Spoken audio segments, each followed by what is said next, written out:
As the host of the tech industry in Silicon Valley and the entertainment industry in Hollywood, California is the largest economy and is the most populous state in the US. It's always drawn more residents from other states and across the world, but the latest numbers tell a different story. Migration between California and other states increased outward dramatically during the pandemic.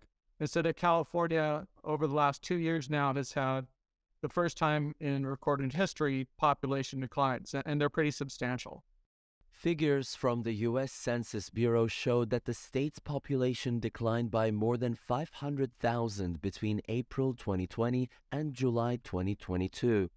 California also saw a net exodus of nearly 700,000 people, the highest of all states, followed by New York. And with birth rates exceeding deaths by about 200,000, the population decline remains at 500,000 over that 2-year period.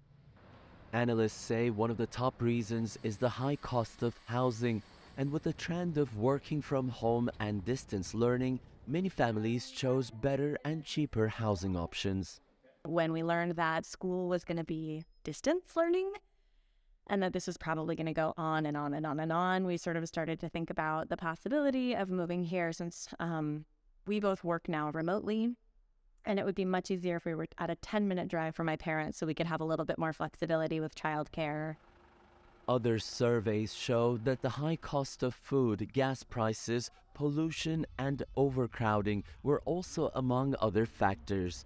And if the trend continues, it could have political ramifications in the long run.